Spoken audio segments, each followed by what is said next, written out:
I believe it actually started 2 years ago when I was working for a small local newspaper in Colorado. It was the holiday season, and like many places, offices take on a cheerful, festive look when the holiday season arrives. Banners and posters appear, Christmas cards are pinned to cork boards, and scented candles and candy bowls suddenly appear on tables. It was a candy dish for individually wrapped Dove dark chocolate candies and squares. I love these ladies. I can't help it. I've always been attracted to the fairer sex for as long as I can remember, and I have a damn good memory. I remember playing doctor with Nancy Newbert at an age I won't mention, and that was just the beginning of my lifelong quest to see the female figure in its naked form. If I couldn't take their clothes off, it didn't matter because I got the same pleasure from looking at them fully clothed. A woman in a skirt or dress with high heels made the same impression on me as a naked lady who only had a smile. It was a plissure of the highest order. There is such a term for someone like me. Some people use it as a derogatory term, but I've always considered it a badge of honor. The term is dirty old man, and I have been a dirty old man since I was 11 years old. Like most dirty old men, my love for the ladies showed in the way I looked at them, brazenly and completely openly. There were no secret peeks or sideways glances on the sly. I looked and assessed, and did not hide it one bit. Another thing I had in common with most dirty old men was that I was a terrible flirt. I complimented ladies on their appearance. I gently flirted with them and jokingly asked them to leave their husbands, fiancés, and boyfriends and come over to me. I remembered their birthdays, and on Valentine's Day and Sweetest Day, I gave them cards, flowers, and candy, all of them. There were 6 women working in the office, and I flirted with everyone equally. But as Orwell said in Animal Farm, although all pigs are equal, some pigs were more equal than others. And this holds true for the ladies in our office. Even though I treated them all the same, Jennifer always got a little more. While all the girls received flowers, Jennifer's bouquet was always a little larger. If everyone got candy, Jennifer's box would be a little more expensive. Jennifer always got a little more. Jennifer was about 175 centimeters tall, weighed about 57 kilograms, and had blonde hair that fell in waves over her shoulders. She had the look of a healthy California girl, as if she spent all her free time at the beach, sunbathing. I didn't know if the tan was from the tanning bed or from her lying in her backyard, but it didn't matter where it came from. It looked great on her. Jennifer had a beautiful smile, and her eyes sparkled when she looked at you and gave you full power. But all her best features were from the waist down, so to speak. She had a fantastic ass and a spectacular walk that made them look like 2 melons rolling around in a sandbag. And I don't believe there's a man alive who wouldn't stop everything he was doing to look when she passed by. The sight was amazing when she put on skirts and dresses, and absolutely stunning when she put on trousers. But anyway, for me, her best features were her long legs and sexy feet. Don't think for a minute that she didn't know this. Many ladies would go to nail salons or beauty salons once a week to get their nails done. And Jennifer did that too. But she also got her toes manicured. Blood-red polish with little designs that changed from week to week, and she also wore toe rings. She always wore high-heeled sandals with straps that exposed her toes, even in winter. If she had to wear boots to work because of the snow, she always changed into high-heeled sandals as soon as she arrived at work. Upstairs, Jennifer got a bit of a pass, as she wasn't much better than a flat chest, but who cared about the top floor when the bottom floor was so outstanding? It didn't bother me at all that I was a man with a wool-dyed ass and legs, a foot fetish, and that high heels always turned me on greatly. Her husband was one of those lucky ones. The point, of course, was that while other women were equal, Jennifer was just a little more equal when it came to my attention. With Christmas 2 weeks away, I was on my way from the print department to the distribution manager's office when I passed Jennifer's desk and noticed that the candy bowl sitting next to her computer monitor was full of Dove dark chocolate squares. I saved the information that she liked Dove dark chocolate for future reference and went to meet with the distribution manager. Over the next few days, I noticed that the level of chocolate in Jennifer's candy bowl was dropping, which gave me an idea. One evening, when I was grocery shopping, I bought a 6-pack of Dove dark chocolate squares. I start work at 6 in the morning, but the employees don't get to work until 8:30 or 7:45. So when I got there the next morning and filled Jennifer's candy bowl, the office was empty. Over the next 3 weeks, I filled Jennifer's candy bowl, but never let her or anyone else in the office know that I was doing it. The day after New Year's, when I came to work, the candy dish was no longer there. Okay, there's no candy bowl, so we'll just switch gears. Every morning when I came to work, I placed 2 chocolate squares in the center of her work notebook. For the next 2 weeks, I left 2 squares a day on Jennifer's desk, and as far as I knew, no one knew it was me. And then one day, when I walked past Jennifer's table, she stopped me and asked why I leave candy on her table every day. I asked her what made her think it was me, and she told me that one of the women from the night cleaning staff saw me putting candy on her desk.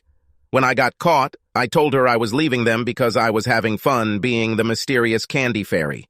She thanked me for this idea and admitted that she is a chocoholic and just loves dark chocolate. She also admitted that she spent a lot of time trying to figure out who the mystery pastry chef is. Since I was discovered, I stopped putting candy on her desk when I came to work. What I did instead was that every time I went up to the waiting room, I would put chocolate on her table as I passed by. 3 weeks went by, and then one morning, as I was leaving the chocolate, she said she really needed to give up the chocolate and switch to something like carrot sticks or celery. I asked why, and she told me that she and her husband were going on a cruise and she needed to lose 5 pounds to look good in her bikini. The next day, as I walked past her desk, I left a sandwich bag with 4 carrot sticks inside. The next day, it was a couple of pieces of celery, and the next day, a handful of grapes. I did this for the next week until she left on her cruise, and the day she returned, I started leaving out the dark chocolate again. 3 days later, the production manager came to pick me up and said that they wanted to see me at the main office. I followed him, and he led me into the HR manager's office and closed the door. As soon as I saw that we were heading to the HR manager's office, I knew that this would not be a pleasant visit. I didn't like Jill, and she knew it. For her part, she believed that I was disrespecting management and should be put in my place. Shortly after she was hired to replace the HR manager who had left, she came into the store and handed me a list of things she wanted done and then said she expected to have it done by next Friday. Her tone and "I'm a manager and you're a simple person" attitude drove me nuts. So I looked at the list, laughed, and handed it back to her, saying that if she expected it to be done by Friday, she'd better get busy. And what do you get for this? I don't work for you, and nothing on this list is included in my job description. You want it done, do it yourself. You're insubordinate. No, that's not true. You are not in my chain of command. I work for the production manager and he reports to the distribution manager. You are nowhere in this chain. Well, we'll see about that. And she stomped away. I later found out that she went to the distribution manager, complained, and said she was going to put a letter of reprimand on my file. The sales manager told her that she had overstepped her bounds and to stay away from his employees without first consulting him. From then on, everything was cool between us. Jill sat me down and then told me that Jennifer had filed a harassment complaint against me. Jennifer accused me of giving her unwanted attention and that I refused to stop when she asked me to. I vehemently denied this accusation. I admitted to some of the attention, but stated that she never asked me to stop and never gave me any indication that the attention was bothering her. What if she wanted me to stop? All she had to do was ask. I was told that the complaint would be placed on my personnel file and that I should stay away from Jennifer. I was told that even if we bump into each other in the parking lot, I should look the other way and not even say hello or good morning or anything at all. Jill then handed me the complaint and told me to sign it, but I told her no. She said, "Sign this or I'll have to fire you." I was just about to tell her to shove it up her fat ass when the production manager came in and told me to get back to work. As I closed the office door behind me, I heard the production manager attack her. The bottom line was that at the end of the day, I still had a job. As I was leaving HR, I passed Jennifer's desk on the way back to the press room, and she looked up at me, and I gave her a look that should have set her hair on fire. She frowned, and by that time I was already next to her, and left. If the old saying, hell hath no fury like a woman scorned, had an opposite. It would be, Bobby will take the grudge to his grave. I didn't know how or when, but this bitch would pay, and pay dearly, for filing a complaint against me. There was no way Jennifer could avoid seeing me every day, since I had to walk right past her desk on the way to the distribution manager's office. I made this trip on average 4 times a day. I made it a point to look her straight in the face when I came and went, and smiled internally because she always looked away. I didn't say a word, but there was no need to. The expression on my face spoke for itself. Valentine's Day arrived and every woman in the office received a card and a heart-shaped box of chocolates from me. Everyone except Jennifer. I knew all the women's birthdays, and on their birthdays, they all received cards and flowers from me. Everyone except Jennifer. The other girls in the office noticed this, and I'm sure they wondered what was going on. About 4 months after my visit to HR, I had my first opportunity to get back at Jennifer. My work schedule is a little strange. Since 80% of my job is maintaining equipment and keeping it running, I have to be there when the presses start up to fix anything that breaks down. The other side of the coin is that I cannot carry out maintenance and repairs while the machines are running. The company is desperate for overtime pay, so I had to create a schedule that would allow me to do my job while keeping my hours down to 40. I generally work 14 to 16 hours on a Tuesday, from 3 a.m. until the press stops around 5 p.m. Wednesday is usually a 14-hour workday from 7 a.m. to 9 p.m. Thursday is my slow day, and I work for about 7 hours from 7 a.m. to 3 p.m. On Friday, I come in at 4 a.m. and clean oil and grease until the 40 hours are up, and then leave until the following Tuesday.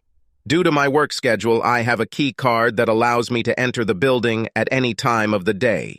The only other people who have this privilege are managers and above. Other employees can only enter the building when the electronic timer disables the door locks, which happens at 7:30 in the morning. At 7 in the evening, the computer electronically activates the door locks and you will not be able to enter the building unless you have a key card. It was Wednesday, one of my long days, and we finished the presses around 7:30. It usually takes me half an hour to finish my papers and turn everything off. Since I'm usually the last one to leave the building, it's my responsibility to make sure everything is turned off and locked tightly before I leave. I was making my rounds to make sure everything was as it should be when I saw Jennifer walking towards her car. She must have been working late. While I was watching out the window, she got into her car and turned the key in the ignition. Jennifer's car was a late-model GM car that had a sensor on the dashboard that sensed light levels and automatically turned on the headlights when it got dark outside. This function is activated as soon as you turn on the key.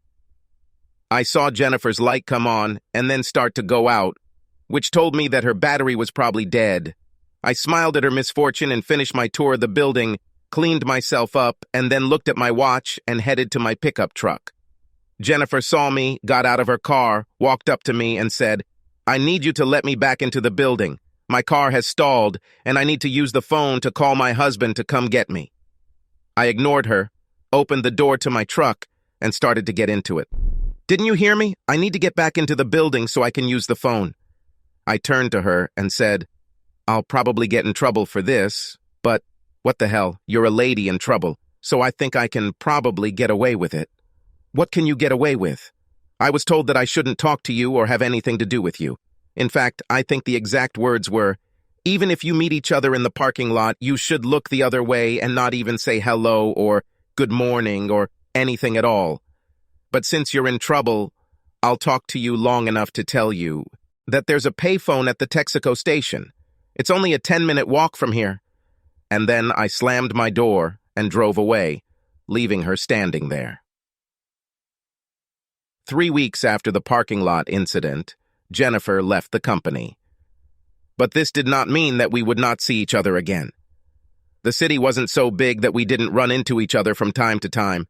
We had Safeway, King Soopers, Target, and a Walmart supercenter.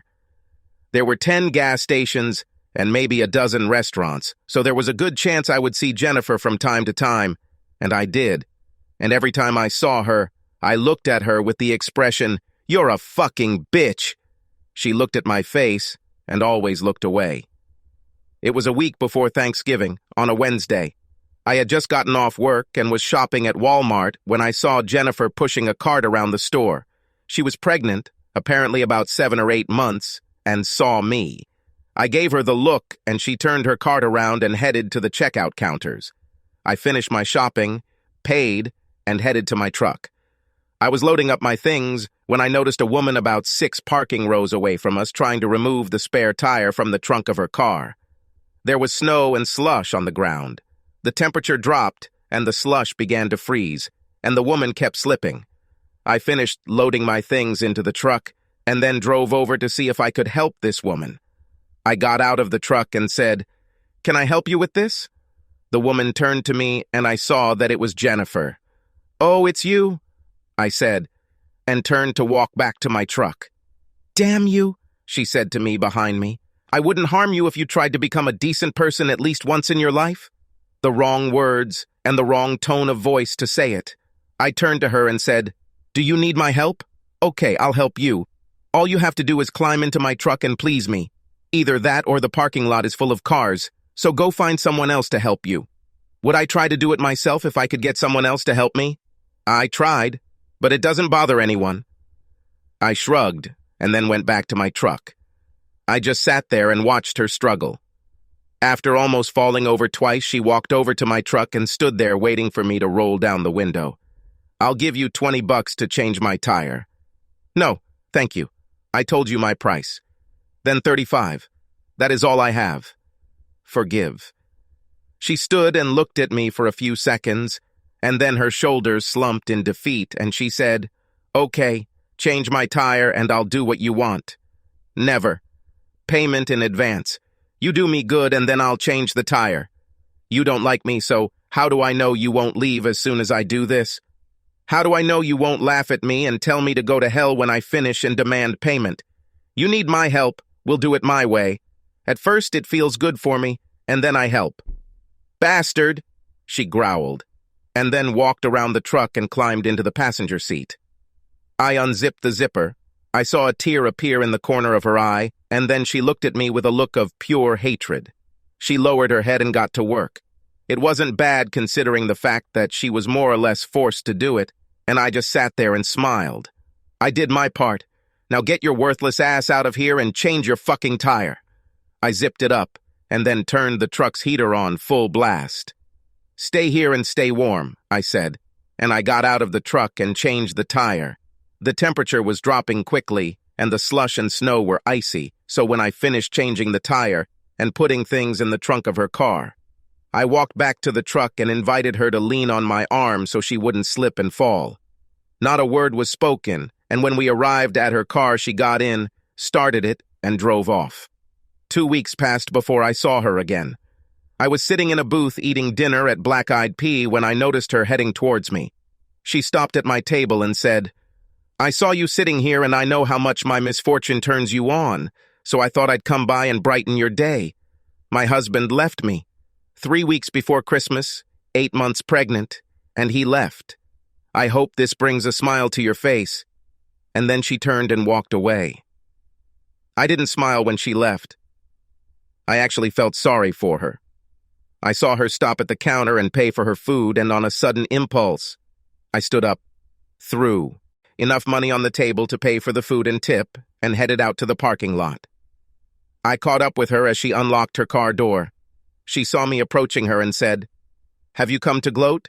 Are you going to tell me how happy you are to see how they have me?" "No, nothing like that. As hard as it may be for you to believe, I am truly here to offer you my help if you need it." "You?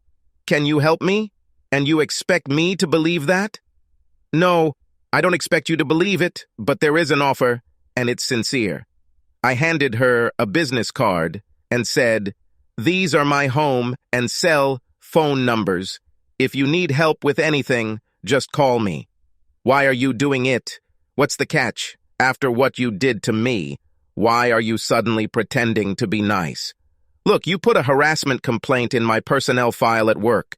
I never, not once during the entire time you worked at the newspaper, pestered you. All you ever had to do was say, 'Stop it. It makes me nervous and uncomfortable, and I would stop. This complaint will forever remain on my personal file. This will be seen by a new production manager or HR manager reviewing the files. These days, a complaint of harassment is automatically considered sexual harassment. Even if I leave the newspaper and go look for another job, it will follow me. They asked for a recommendation and were told, "He's a good worker. The only blemish on his record is a harassment complaint in his personnel file." Do you think they would hire me? This is what you hung around my neck. Was I angry? You're damn right, I was right, and I swore I'd get back at you for doing this to me. And I did. But I also put it out of my mind. I've always liked you, and I'm sure you knew it. I don't regret what I did, but I'm sorry you found yourself in this position. I'll help you if you need it. She looked at me for a few seconds and then said, "Unreal. You're fucking unreal." And she got into her car, started it, and drove away. But she didn't throw away my business card. I saw her put it in her pocket before getting into the car. She called me 3 days later. "Are you serious? About helping me?" "Yes, I meant it. I need to buy a Christmas tree and put it up. I can't fight her in my condition. Will you come with me? Can you help me find a tree and then put it up for me?" Jennifer was very picky when it came to the wood she wanted. We looked at 4 lots before she found one that was the right height and shape.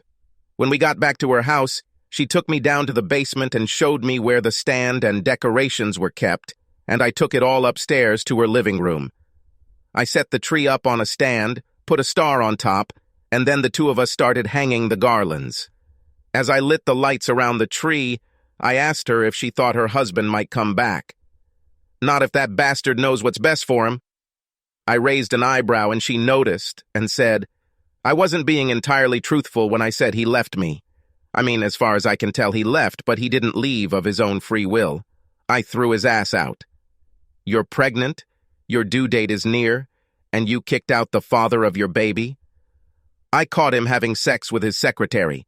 He hasn't made love to me since I started getting fat, but he could fuck that bitch on the table in his office. I was in the city center and decided to stop by, surprise him, and invite him to lunch.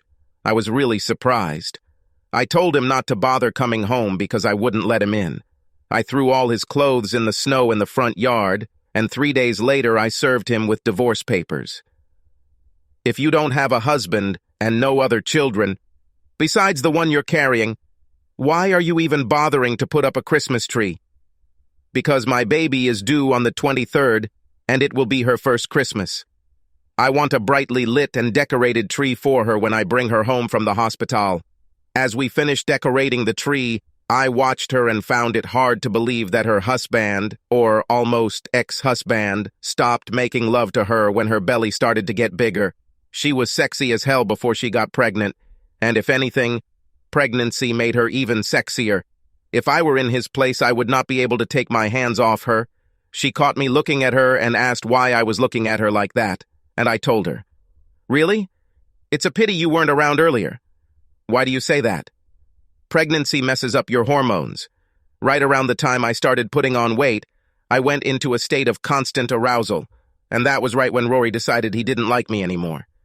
"How did you deal with it?" "I satisfied myself a lot. If I had known that Rory was cheating on me, I would have taken a lover myself." She saw the look on my face and said, "No, I don't usually talk to men like that, but after that night in the Walmart parking lot, I don't think I need to ingratiate myself with you. Well, anyway, if you decided to take a lover, I would volunteer in a heartbeat." She gave me a strange look, and we finished decorating the tree without further ado. When everything was done, she thanked me for my help, and I wished her good night and headed home. 2 days later, Jennifer called me at work and said that she might need my help again. She asked if I could stop by on my way home from work. When she let me in, she led me into the living room and told me to sit on the sofa. "I'm going to open a bottle of wine. From time to time I am allowed to have a glass. Would you like a glass, or would you prefer beer?" I told her the wine would be fine, and she left the room. She returned a couple of minutes later with 2 glasses of red wine and sat down on the couch next to me. I took a sip of wine and then asked her what I could do to help her. "You're already doing this." "What?" I know this is probably not what you had in mind when you offered to help, but I just needed someone to be here next to me. My whole family moved back east, and with Rory gone, I was left all alone. It's the holiday season, and I'm alone.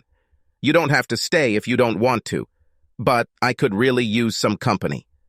I sipped my wine and watched her sip hers, and the look on my face made her say, "What? Why are you looking at me like that?" All things considered, I just find it positively overwhelming that you want me here. You may not have family here, but you must have a lot of friends. And they are all busy with their families during the holidays. Besides, I have an ulterior motive for inviting you. And what could it be? I need to apologize for what happened to you at work and explain how it happened. Forget it. It's water under the bridge. And besides, after what I did to you, I'd rather not even go back and think about it. No, I need to explain. I didn't file a harassment complaint against you. I didn't know anything about the harassment complaint until you told me about it that night at Black Eyed Pea. I actually went to Jill to ask her how to deal with the problem, and she said she would take care of it. The next thing I know, you were scowling at me and giving me hateful looks.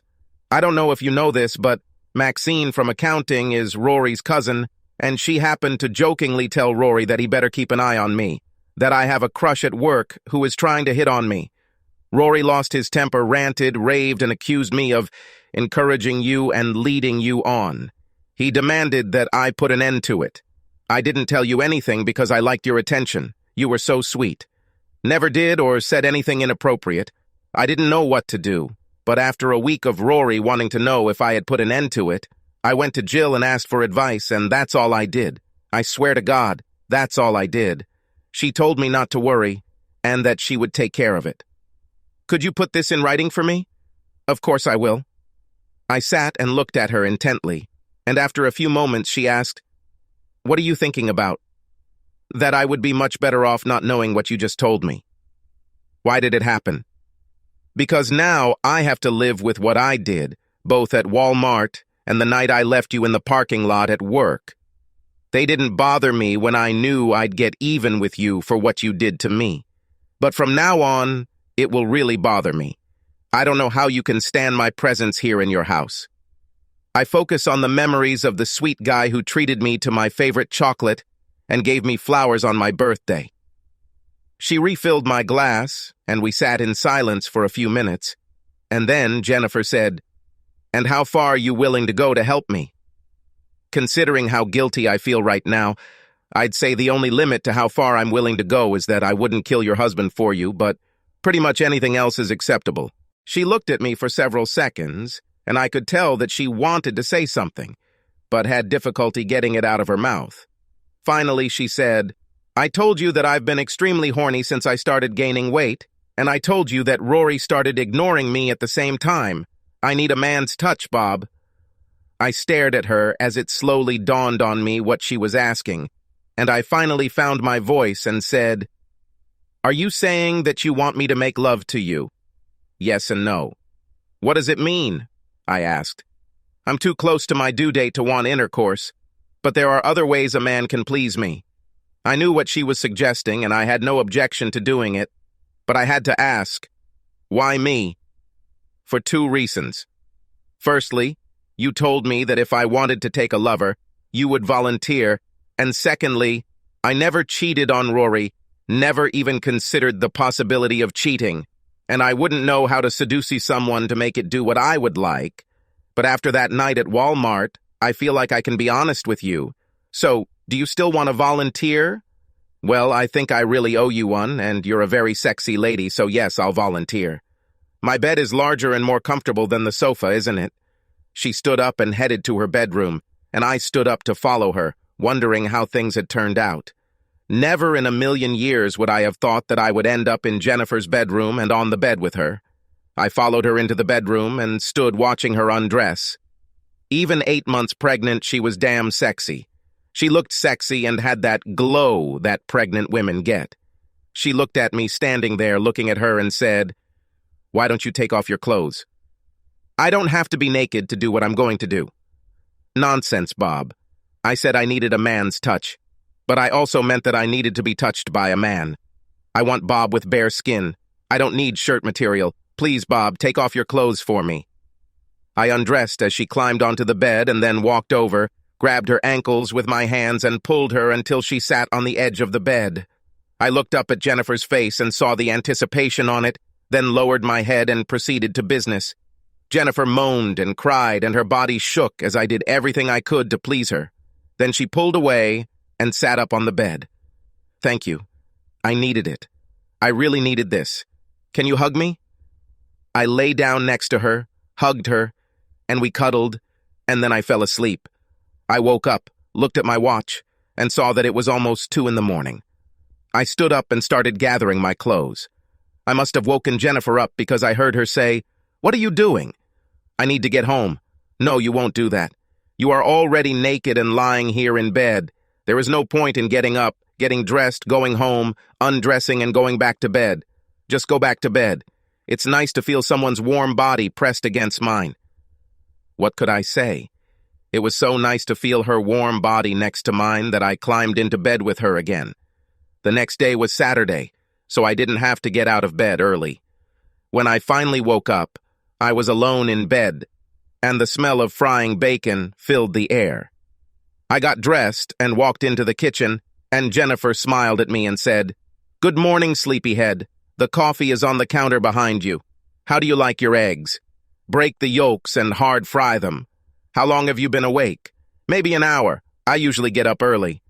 We ate in silence, probably because neither of us could think of anything to say. I don't know what Jennifer was thinking, but there was a guy sitting on my side of the table who wasn't used to waking up in someone else's bed.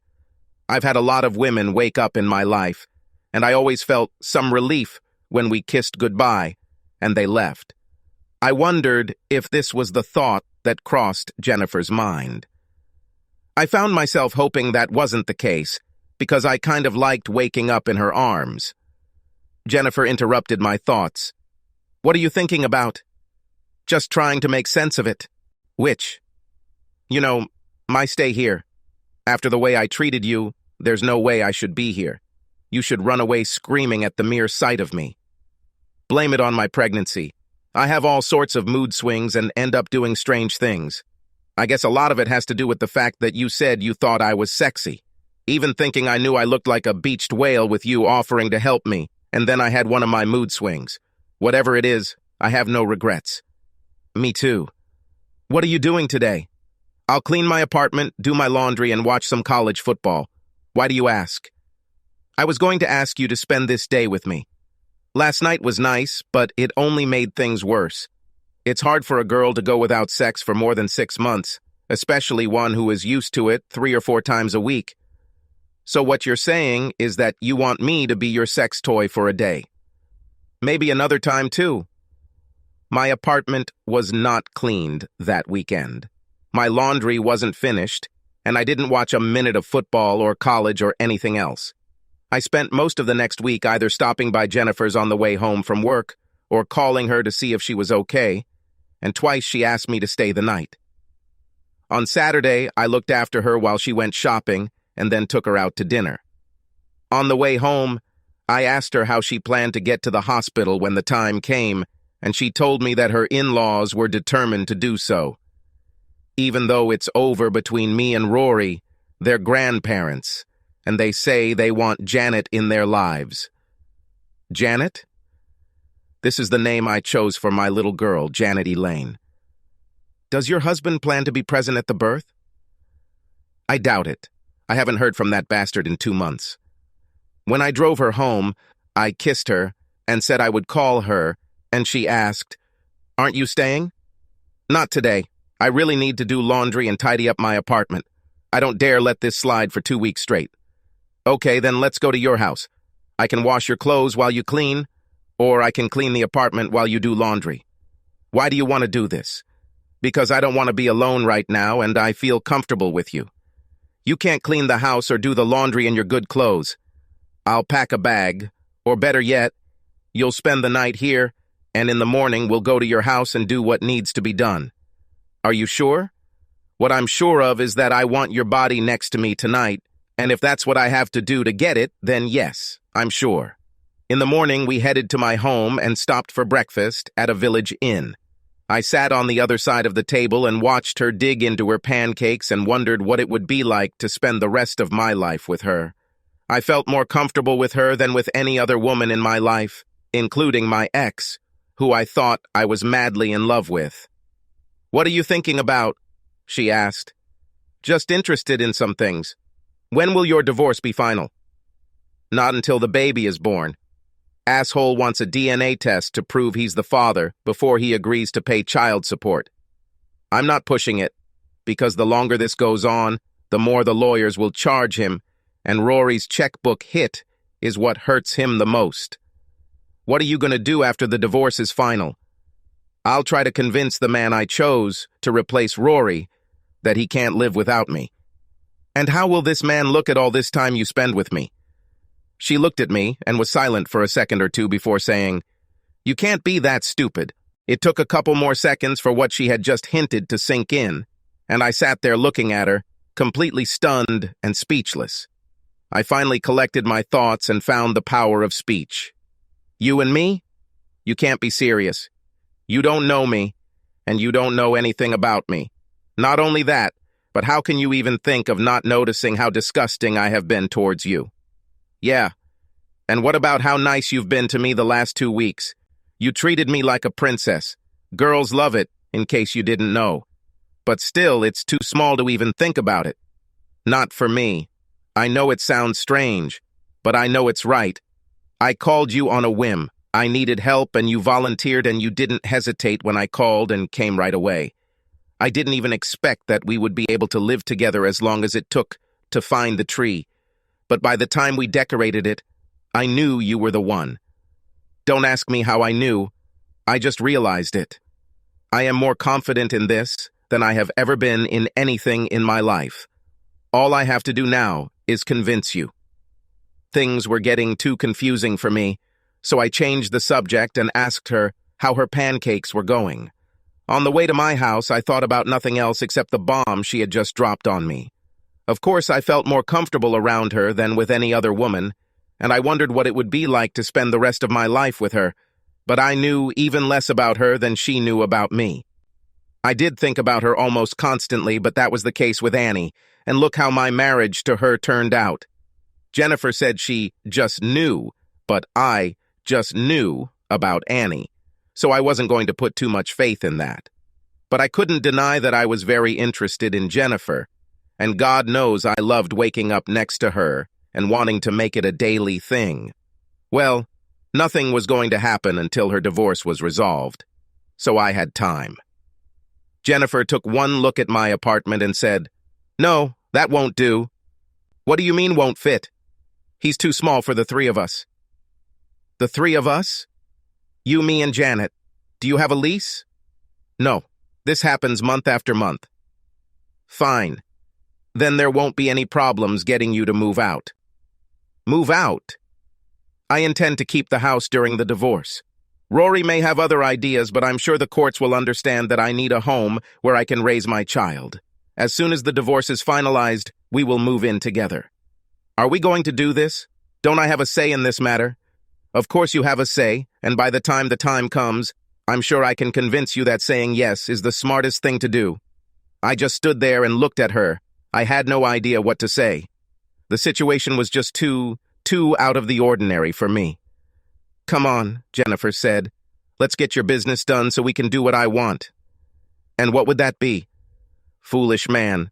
Show me your bedroom. I want to see if the bed is strong enough." When I dropped her off at her house that evening, she kissed me passionately and then said, "I'm sure of it, baby. I'm going to do a full trial press. It's right, and I think you know it. You just have to accept it. See you tomorrow." I told her I would do so and headed back to my apartment. I really thought about her and what she was offering, and the more I thought about it, the more I thought it could work. I really fucking loved being around her, and I loved how she felt when I woke up next to her. The idea clicked, and, as Jennifer said, it just felt right. But that was the problem. Annie felt good, and look how that turned out. It felt right until the day I walked in on her in bed with her boss. I couldn't believe this stupid woman was trying to put all the blame on me for coming home when I shouldn't have. So no, it just feels right. Wasn't enough for me. The phone ringing woke me up from a deep sleep, and when I woke up with difficulty and reached for the phone, I saw that it was 3:10 in the morning. It was Jennifer, and there was panic in her voice. "Bob, my water just broke and I can't reach my in-laws. Can you take me to the hospital?"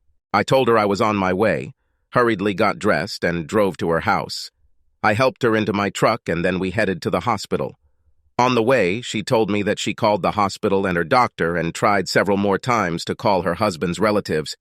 "I wasn't due until the day after tomorrow, and I don't think they expected me to call so early.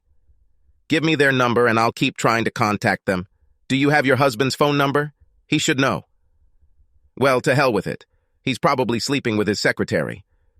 However, he is the child's father and should be given a chance to be there." Jen wrote some numbers on a piece of paper and gave it to me. The top number is Rory's parents' number and the bottom number is Rory's cell phone. I pulled into the emergency room entrance, and within minutes, Jennifer was on a gurney being wheeled away. I tried to call Jennifer's in-laws without success, so I called the number she gave me for her husband. He answered on the 7th ring, and I told him who I was and that I had just taken Jennifer to the hospital. "So why are you waking me up? Tell me this. This is your child. I thought you might like to be here." She said that this is my child, but it so happens that I don't believe it. And he passed out. Well, Jennifer said he was an asshole. I thought about heading home and going back to bed, but then I decided that someone needed to be with Jennifer, so I asked for directions to the maternity ward waiting room and then headed there to wait. After that, everything became somehow anticlimactic.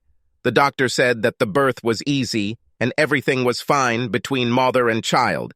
Janet weighed 8 pounds and 7 ounces and had perfect fingers and toes. I finally got through to my grandparents and they all apologized. We expected her to last 2 more days. We were out of town visiting friends. I think we should splurge and get one of these cell phones. Half an hour later, Marge and Ralph were there looking out the window at the baby and arguing good-naturedly about who she liked best. Rory never came to the hospital.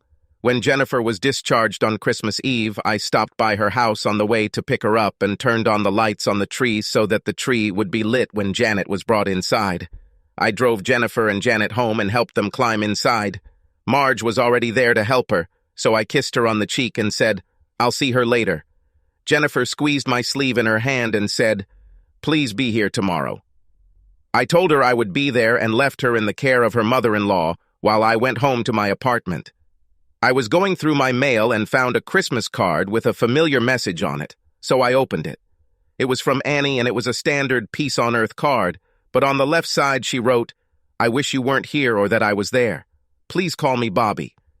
It made absolutely no sense, but this card from my ex clicked in my head, and when I tossed it in the trash with the rest of the junk mail, I knew what I was going to do.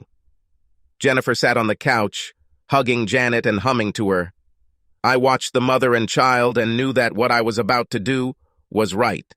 Jennifer noticed me looking at her and noticed the way I was looking at her and asked, "What? Why are you looking at me like that?" Trying to figure out how to do this. Do what? I couldn't figure out how to put a wedding ring on the finger of a woman who still wears her wedding rings. Then I realized how stupid it would be to propose to a married woman at all. I decided that before I could propose to you, you would need to get a divorce, but some married women are known to have boyfriends, regular boyfriends, and so I decided to ask you if you would like to be permanent until you get divorced. I knelt down in front of her, took my hand out of my pocket, and handed her the chain with my class ring. "How about it, Jennifer? Do you want to be my permanent girlfriend?" Foolish man. Do you have to ask? Put the chain around my neck and kiss me. I did so, and then I sat down next to her on the sofa, hugged her, and we sat and looked at the lit Christmas tree. Subscribe to our channel so that your second chaff doesn't cheat on you, and go ahead and listen to the next story, because this story is nothing compared to the next one. If you're under 18, don't even think about listening to the next one.